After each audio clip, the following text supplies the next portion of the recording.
Shaban Varajab. I did not ask where he is. I just knew he was in the US. I always remember Shaban as workaholic.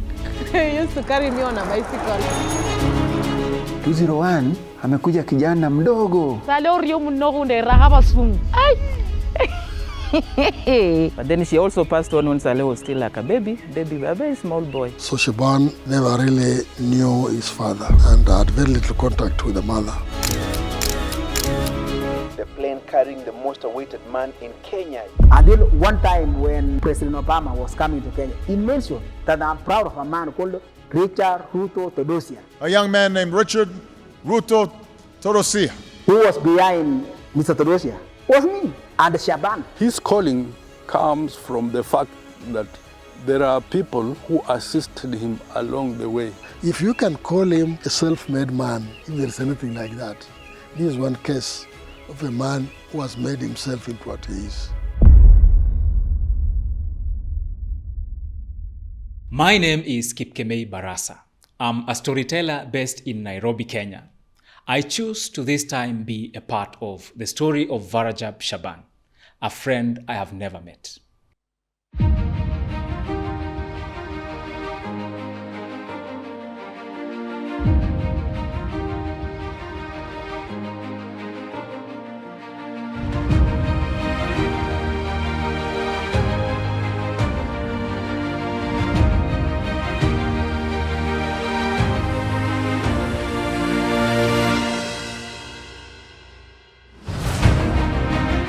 This is the story of a person I have come to learn through interview research from people he has personally touched.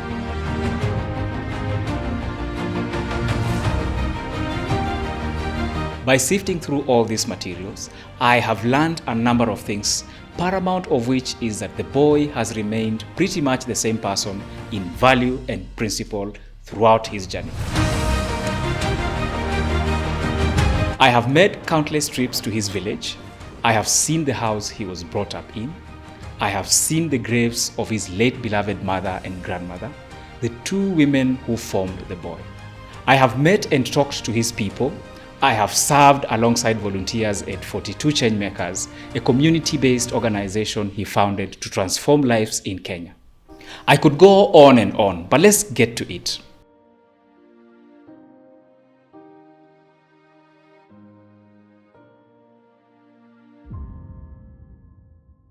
His story begins in 1986, a fourth-born child of Mwajuma Alwanga Shaban and Shaban Olewe Wakenga, parents of two different ethnic groups from Western Kenya, united by religion, a union described as not a bed of roses, which ended shortly after he was born. And his mother, Mwajuma, had no choice but to move back to her parents' house, empty-handed with Shaban and his siblings.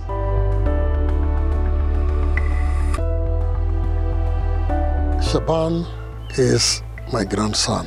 Shaban grew up under his grandmother, and the uncle took him to school, Mwalimu Mbundu. He was more or less like a destitute. He has struggled his way out of that. If you can call him a self-made man, if there's anything like that, this is one case of a man who has made himself into what he is.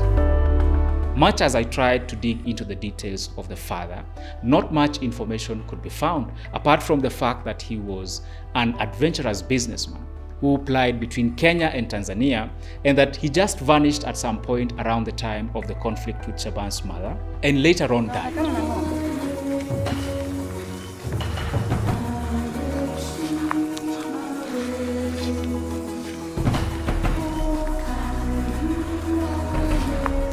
On returning to her parents' house, Mwajuma, Shaban's mother, had to find a job to feed her children.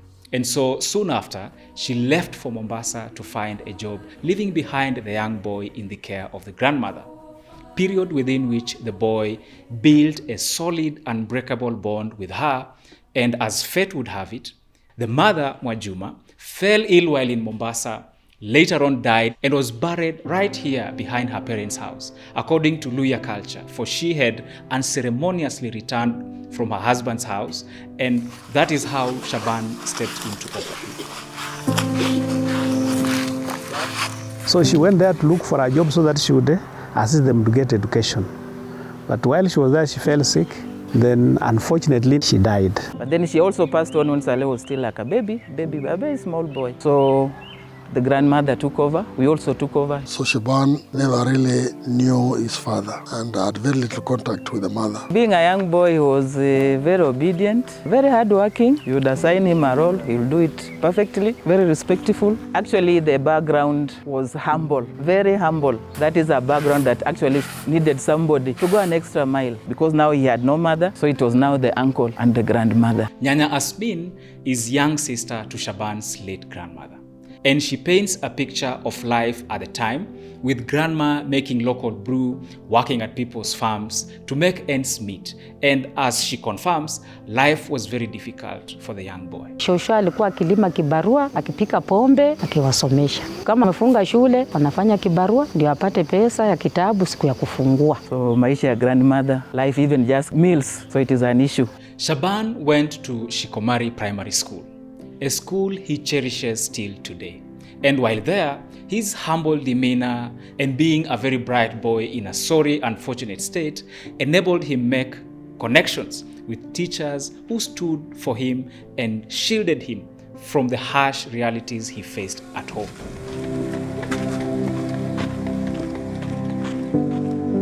During my trip there, I met two of his former primary school teachers, Madam Dina Nyangweso, a very close friend to Shaban from his formative years at Shikomari, and Mr. Thomas Shitita, his standard 8 class teacher in 2000. We are fine, and how are you, teacher?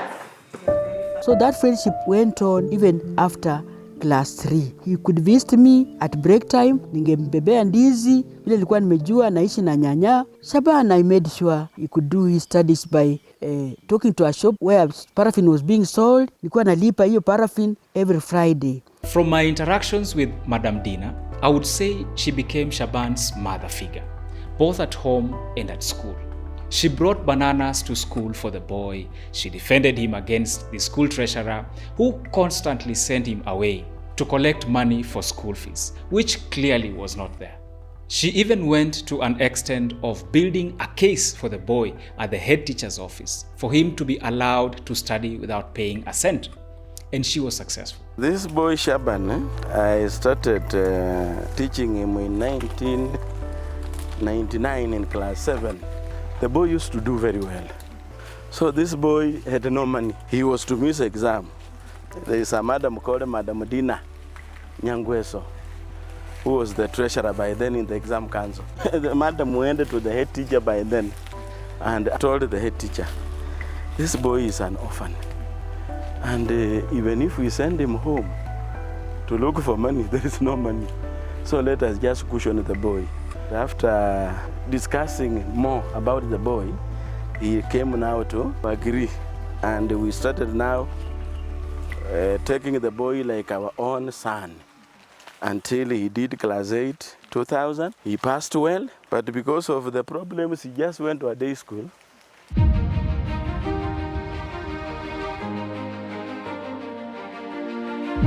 Shaban tells me he got a letter to join Mukumu Boys, an excellent provincial school at the time. But because of financial challenges, he couldn't. Later on the following year, after a long struggle, he joined Isongo Secondary School, a day school not so far from his grandmother's home. The struggle was far from over because he joined late in the term, and as his high school teacher, Mr. Waka, states, he was on and off because he couldn't pay. Alijiunga na shule ya Isongo mwaka wa 2001, kidato cha kwanza. Alikuja hiyo shule kuchelewa nyuma ya wengine kabisa, lakini alipoingia shule akawa ni kijana mwenye bidii. Mtihani ikifanywa akawa anaonekana kama mchapakazi. Sasa hiyo ndio hali yake ya masomo, ilikuwa shuleni, nyumbani. It was around this period that one time while seeking medication at a local clinic, Shaban met Mr. Joseph Beo, a clinician at the time at Eshisiru Market.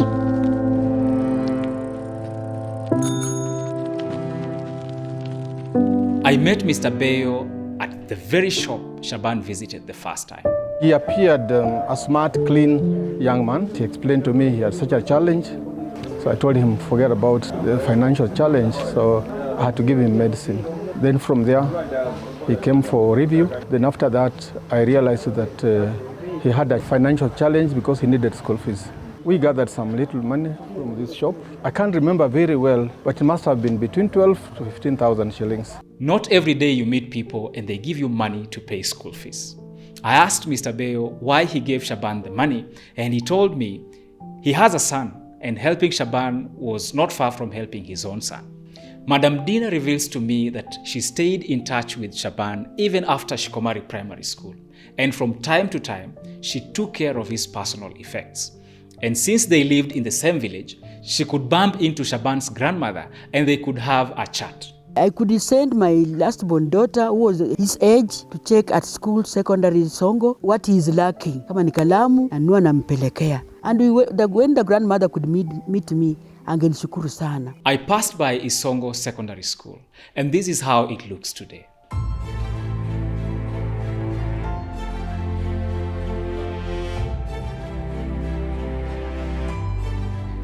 This is the village day school that shaped the person Varajab Shaban is today.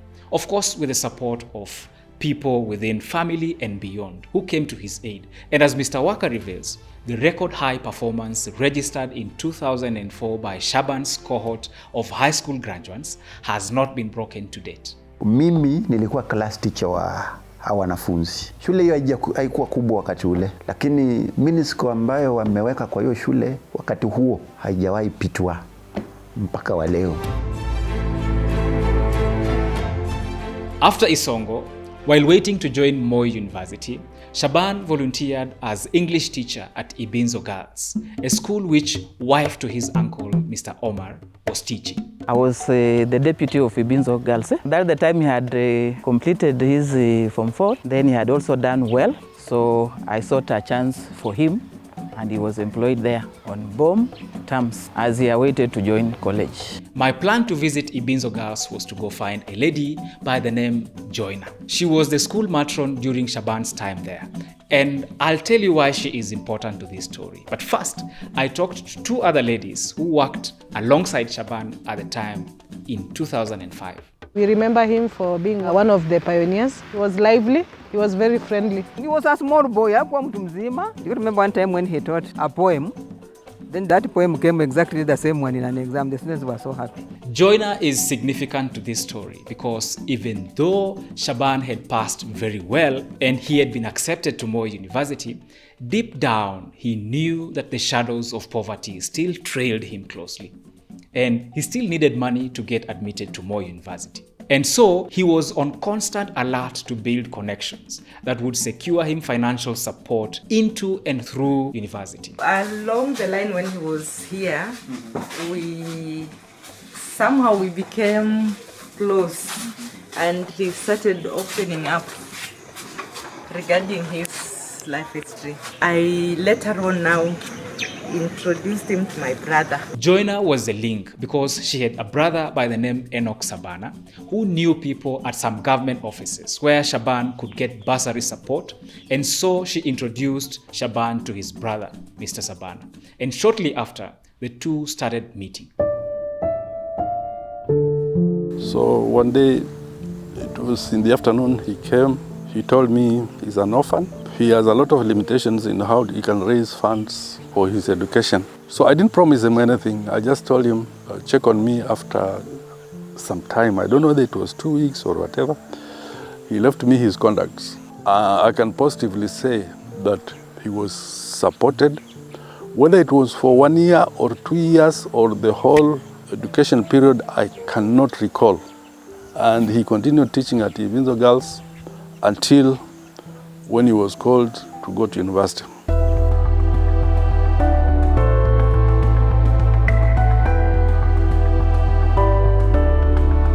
While at Moi University, Shaban shared with me a lot of information regarding some of the things he had to do to make ends meet. His school fees was paid in part through government loans, but he could hardly go by because he had no source of funds to sustain his daily upkeep. He washed dirty clothes for fellow students for money, he cooked mandazi, he took up work study, and kept his head high in class, as Professor Mudaki puts it. He was a very committed student, and a committed student, you know, from his questions. He asks you questions to do with how will I be after my education. So Shaban would ask me, Mwalimu, do you think I will graduate? I would tell him yes. Just concentrate on the material. Shaban's interest in community-based organizations was born while at Moi University. Given his background and the constant struggles, a seed was planted in him, anchored on the need to repay the many debts he owed people who supported him and the urge to apply his leadership skills to reorganize society to favor underprivileged young people like him. But it reached a time when he was now in fourth year, when he was about to write his project, and he came back to me and said, although you have taught me mathematics for economics and other economics courses, I'm interested more in community-based programs. Because he had grown up without parents. He grew up under his grandmother's home. And so he knew life was not going to be easy. So he put a lot of effort in his work. Therefore, as his exit strategy, even though trained as a teacher, he started aligning himself with community-based organizations. One thing I used to know him for, he will do some research for some students. At the same time, we started this club called the Peace Unit Program, and he was one of the leaders in the program. So for the same Peace Club program, it was even funded externally. So you'll find also people external will want some information. And what I can say, he was so good at collecting information.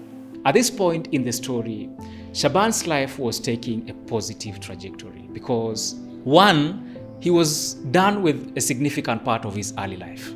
He had navigated school, graduated from Moi University, built substantial networks with people, built a reputation, and most importantly, he had made up his mind that he wanted to pursue community service as a career, an area he was passionately ego-involved and was ready to do whatever it takes to make a difference and leave a mark. Before that, he showed me that he wishes to finish his education quickly and go and help his people who brought him up. And he could not do that without a job. So he told me, Mwalimu, I want to excel. And once I excel, I will need a good job. And he was saying that not because he wants to enrich himself. He was saying that in the background that I don't want to appear like I am a student who has come to gain and go. I'm a student who has come to gain and go and give this service to others to gain the way I've gained. And a character of Shaban is very rare in many young people. Very rare. They forget it along the way. As fate would have it, that's exactly what happened because Dr. Susan Kurgat, a lecturer at Moi University at the time, after learning about Shaban's story, introduced him to a significant lady called Celine Korir, who was working with OTI, Office of Transition Initiative, a US government-funded program. He came back to me because he had found an organization which required to know his character. You know, an organization that, I think I remember that letter was saying, give us your personal observation on the character and attitude of the applicant. Is the applicant sociable? What is the applicant's commitment? Can the applicant work and produce results with minimal supervision? Those are the things that come. So he came back. He was not coming to look for a job. He was coming to look for a reference so that he can go and present that reference to his organization for them to be able to absorb him. I cannot remember there was an organization, but the letter I wrote him had my email address. And then after that, I never met Shaban again. Kenya was transitioning from 2007-2008 post-election violence, and several community-based funded programs were running to support Kenya's peace building and reconciliation. When I sat down with Celine to discuss Varajab Shaban, Celine went ahead to introduce to me a young man he called a son. She took me through the journey of how they met, the potential she saw in Shaban, and how she introduced him to Rural Women Peace Link, an organization she co-founded with Mary. So for me as a mother, a person who came as almost like a mother to him, I really wanted the potential to come out. He had potential already, a lot of potential. And he was very articulate. He is one person who took his time to understand situation and issues. We discuss his difficult childhood, to which I am told Rural Women Peace Link became his home, where he was counseled and taken through trauma healing by Mary and other counselors as he volunteered there. Be that as it may, it was not long before the lion in him arose. His strength in community mobilization, proposal writing, and attention to detail took center stage at the organization, and these virtues were nurtured and put to use. He was that person who could mobilize and bring the young people together. That's why we gave him to lead the program of the YYC, the Yes Youth Can program. We had the Yes Youth Can program, and I think that is where Shaban featured really prominently. He did a very good job of, mobilizing youth, organizing youth forums. By that time, we had Nandi on board, we had Uasin Gishu on board, we had Trans Nzoia on board, we had Bungoma, but Mount Elgon on board. Around July 2012, Shaban was put as Rural Women Peace Link's program officer for two significant prominent projects. One involving students at higher learning institutions, and the Yes Youth Can program, a USAID-funded initiative in Rift Valley, Kenya, aimed at building political and economic capacity for youth from diverse economic and religious backgrounds. Mr. Leonard Campsite, fresh from college at the time, was working as Youth Fund Officer in the Ministry of Sports, West Pokot County, and by virtue of that office, Shaban, now Program Officer, Yes Youth Can, met Mr. Campsite and started working with him to mobilize people across the county. I was one of the volunteers that I said I will support this program with a lady called Lilian Jeptapot and Mr. Todosia. We transferred the West Pokot. We moved.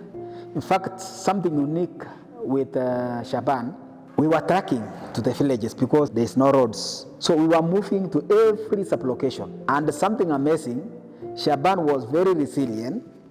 We were sleeping on the ways, do mobilization, do the elections, and sleep there.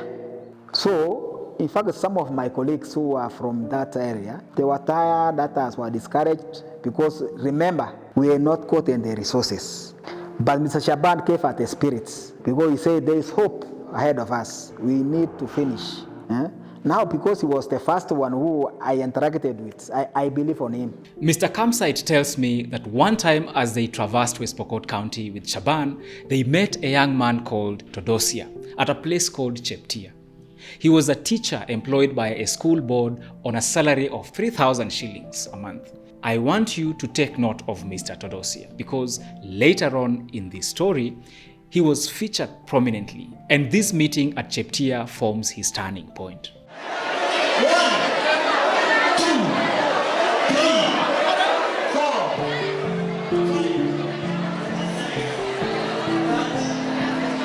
The concept was simple. The volunteers on the ground, led by Shaban, were mobilizing young people into youth groups that were registered and formalized through elections. Through his leadership, the program successfully mobilized 900,000 underprivileged youth, organized and trained over 5,000 registered youth parliaments. These parliaments played a crucial role in conducting community problem mapping, launching grassroots change projects, and establishing social enterprises. As a result of these efforts, these youth initiatives received substantial economic and community service seed grants from donors, microfinance firms, and government offices, enabling them to drive sustainable change in their communities. In West Pokot County alone, 116 groups received grants of 46,000 shillings each to support youth empowerment and entrepreneurship projects. 116 times 46 each, those are grants. That's the first achievement. I just felt that I've assisted my people. And I was saying, if I didn't have Mr. Shaban, I'm sure, even 10. The long-term ripple effect of this initiative has been immense, impacting not only the individuals involved, but also transforming the broader socio-economic landscape of the region. As I speak, I'm the chief officer in charge of water environment, natural resources, and climate change in West Pokot County. You see what one person can turn around. Mr. Richard Ruto Todosia, the school teacher I told you about earlier, picked by Shaban and Mr. Kamsait from Cheptia, rose to National President Yes Youth Can program, all stemming from peer influence and empowerment. Mr. Todosia is the current Makutano Ward Member of County Assembly in West Pokot County. Until one time when President Obama was coming to Kenya, he mentioned that I'm proud of a man called Richard Ruto Todosia. A young man named Richard Ruto Todosia. Richard helped build Yes Youth Can. I like the phrase, yes Youth Can.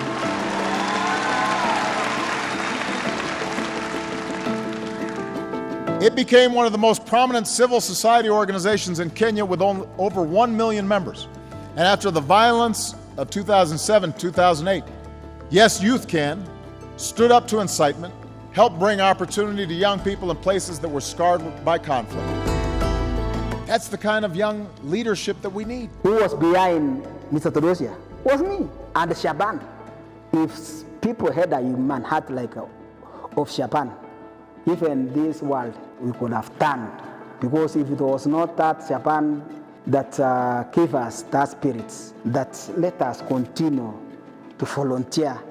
Because we were volunteering even there was no lunch. But when I'm seeing Shaban is not taking lunch, and he is from another county, very passionate, I was very much challenged. And they give us the spirit of volunteer. But we would, here is a person who would make you to think beyond. He's calling you even at night. And I'm like, it is 2 a.m., you are still seated. He's saying, this thing has to work. You know, the passion. If we go back to reports, Shaban was that person who delivered exceedingly, beyond expectations. I remember Shaban going to West Pokot, and West Pokot, not everybody could like to work there. And he took the lead. And the program, the Yes Youth Can program, became the lead in all the counties that were implementing the Yes Youth Can program. I remember when we were closing it, all the partners came in, the USAID, the Mercy Corps and others came in, and it became the best through the mobilization that Shaban and the team did. So agenda yetu siku ya leo ndio hiyo. Tushamaliza prayers, welcoming remarks from RWPL, that is Rural Women President Shamaliza. Nimewapatia background ya pick 2. Kwa nini tuko hapa?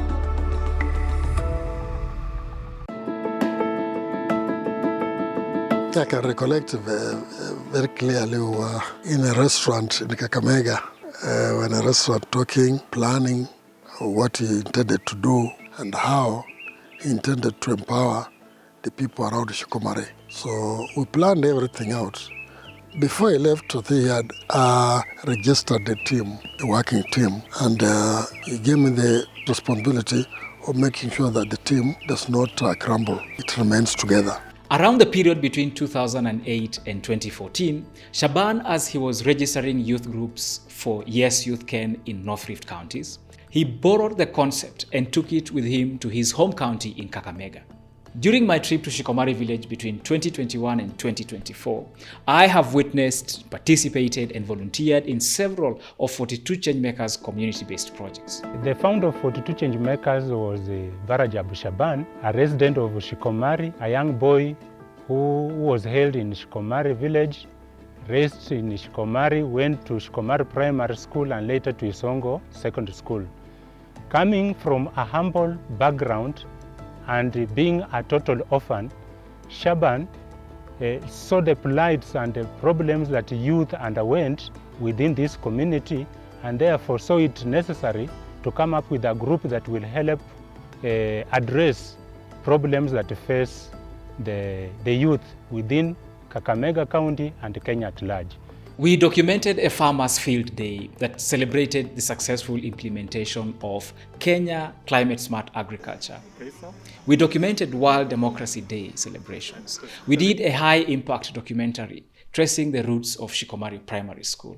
We did What Connects Us, a school trip project that sought to expose rural school-going children to early career life and the exploration of the intersection between peace and community development in partnership with Lyle International. 009608 SMS namba yetu iko hapo hapo, na vile vile kushikilia ili waone jamii zao zikienda. In light of this, I met Mr. Gabriel Ingubu, a journalist and radio host with Tandaza Radio in Bungoma. Mr. Ingubu has become a key community link in amplifying 42 Changemakers community-based programs across the region. He tells me how an invite to one of 42 Changemakers community engagement initiative drew his attention to the organization. Then nikuattend, nikaanza kuona his interest with the community. Then we started making friendship. Na mimi na wana 42 Changemakers tukaanza kuwa pamoja, nikiwa na interview mambo ya climate change, mambo anything that I think is important for them to give a voice.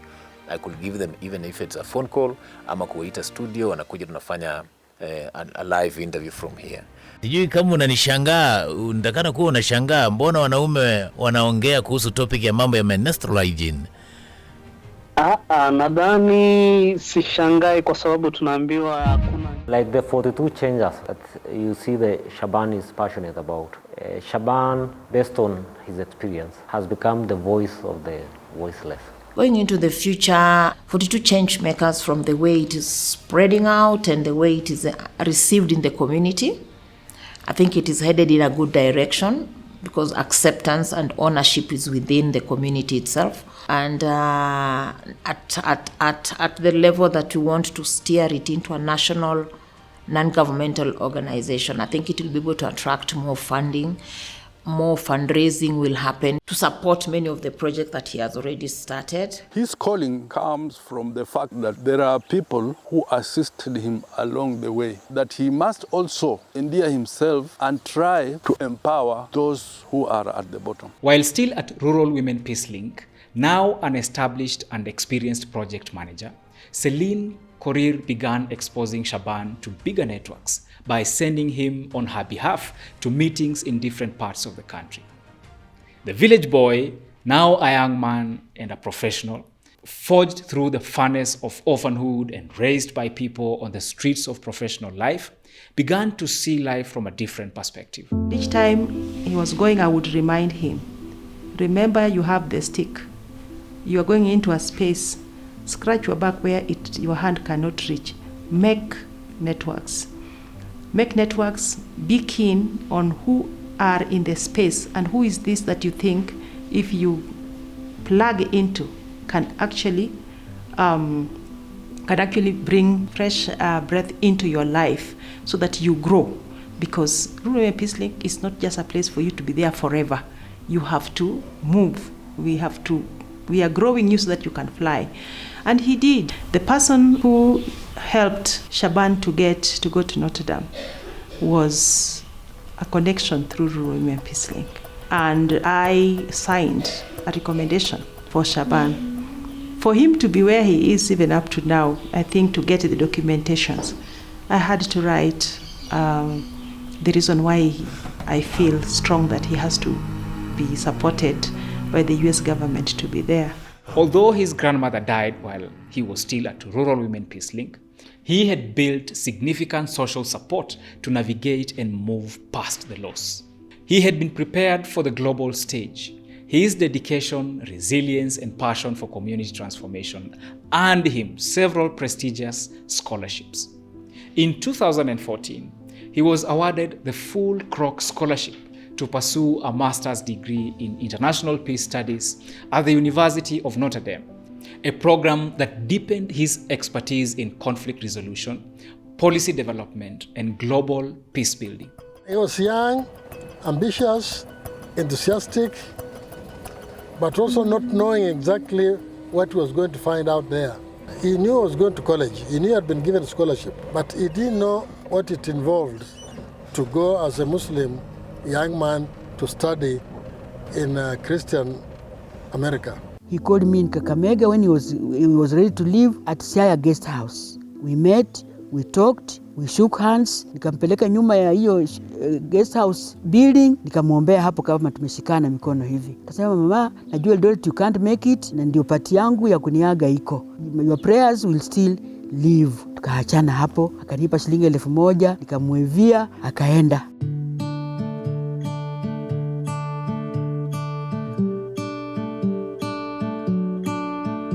Hi everyone, my name's Andrew. Thanks for joining my tour today. So let's get started. Notre Dame was founded in 1842 by Father Edward Zorin, a French priest in the congregation. Varajab Shaban's journey is a testament to the power of resilience, strategic networking, and purposeful action. His ability to navigate adversity stemmed from his deliberate choice, placing himself in spaces where opportunities thrived, forging meaningful connections with influential mentors, and taking bold steps towards transformative change. These elements, people, places, and actions, became the pillars of his success, propelling him from a village in Kenya to the global stage. I did not ask where he is. I just knew he was in the US. Anytime we could interact either on the phone or when he used to visit here personally, I would guide him and tell him, the world is there for you. You are a young man, but if you remain focused, God will reward you. He has always, as far as I'm concerned, been very humble. And for me, that's a sign of leadership. Now he's in America, and my prayer is that his citizenship can be considered because he will add, he'll contribute hugely to in the life of American people and to the world. As the story of Varajab Shaban unfolds, the second part will shed light on some of the prestigious awards and recognitions he's earned in the USA, underscoring his unwavering commitment to community empowerment, peace building, and leadership on international scale. The 2023 Gear Up Professional of the Year, Shaban Varajab. Let me tell you a little about Shaban. Shaban is the Project Data and Accountability Manager at Gear Up South Bend. My personal blessing and wish for Shaban that he may be able to get permanent residence in the US so that one day, God willing, we shall have a senator in the US Senate from Kakamega County. My advice to him is one, let him respect and fear God, because without God he will not be what he is. Two, let him respect every other person around him, regardless of the size and age, because that's the beginning of wisdom. And then let him work supporting the people there and here. Because I believe it's a big vision that he's carrying to empower the generations that are even coming, the ones who are, I'm just praying that God will expand his boundaries, that he's able to touch lives and be able to duplicate himself. Varajab Shaban's journey is more than a story of personal triumph. It's a blueprint for transformation. From mobilizing hundreds of thousands of underprivileged youth to shaping policies and securing international recognition, his impact ripples far beyond his own life.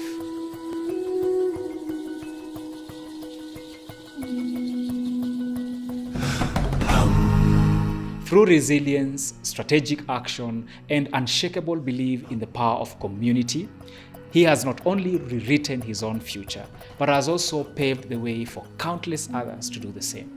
That he continues to replicate and to multiply and to be a coach to many other students. Just like we found him when he was a struggling student, and he acknowledged once in a while that if he didn't step into the office, most probably things would be different today. So I'm really hoping and praying that we can find a way of working together and expand Rural Women Peace Link. Hello, Gear Up! Now, first and foremost, I want to say that as he steps onto the global stage, earning prestigious scholarships and influencing peace-building initiatives worldwide, the next chapter unveils how his mission expands beyond borders. What happens when a young leader from Western Kenya takes his vision to the world? How does his journey redefine leadership, empowerment, and change on a global scale?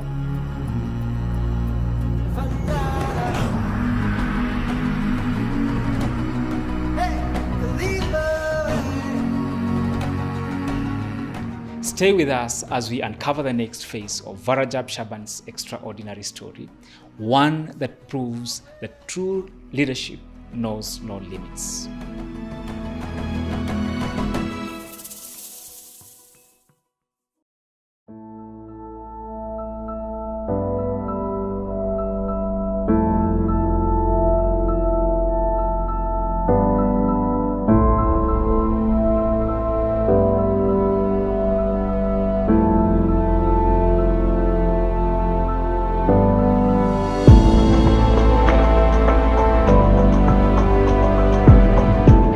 Amefanya vizuri sana.